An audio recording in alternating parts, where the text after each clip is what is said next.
Keling. Ota-onasini inson uchun hayotda borligi. Oyizlarni yaxshi ko'rasizmi?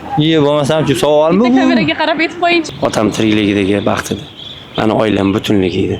Oq tanyoq tortilgan eksik. Baxt deganda nimani tushunasiz? Baxt deganda bilmadim. Baxt deganda ko'z oldingizga nima keladi? Keling. Siz uchun baxt nima? Baxt bu, bilasizmi, eng avvalo men o'ylardimki, ota-onasini inson uchun hayotda borligi. Demak, ota-onani borligi. Albatta, bu uchun baxt. Hayotingizda bo'lgan baxtli lahzalarni esla olasizmi? Eng baxtli lahzangiz.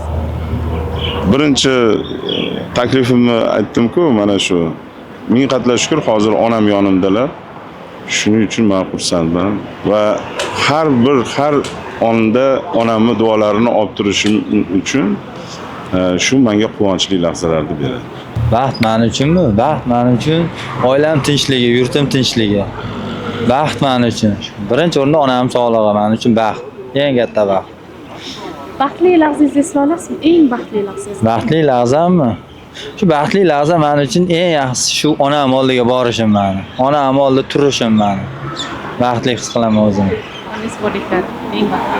Albatta, mening eng katta boyligim onam, jannatim meni. Oyizlarni yaxshi ko'rasizmi? Bo'lmasam-chi savolmi bu? Kameraga qarab aytib qo'yingchi, yaxshi ko'rasiz. Onajonim, men sizni yaxshi ko'raman. Siz meni borlig'imsiz. Siz meni ikki ko'zimsiz, onam.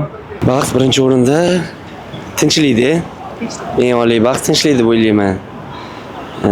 Keyin qanaqa bo'lishi mumkin? Oilangiz bilan xotirjamlik menimcha eng katta baxt deb o'ylayman.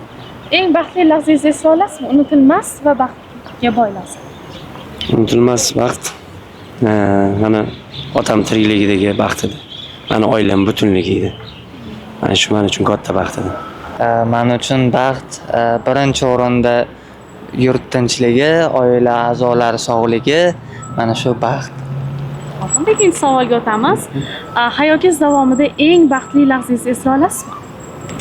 Hayotimdagi eng baxtli lahzam bu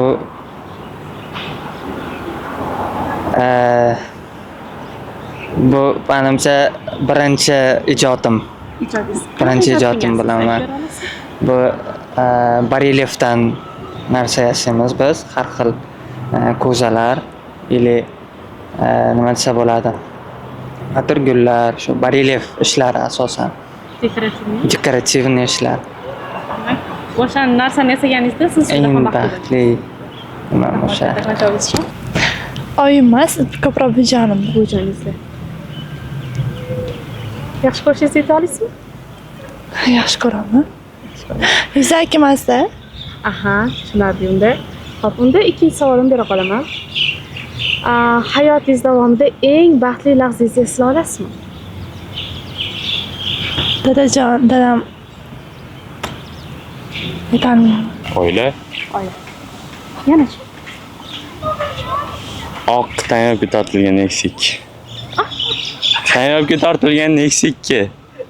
Xo'p, to'xtab turing. To'xtab. Hayotingiz davomida bo'lgan eng baxtli lahzangizni esla olasizmi? Onaxon umradan kelganlar. Baxtli bo'lgansiz, o'sha yerda. Rahmat,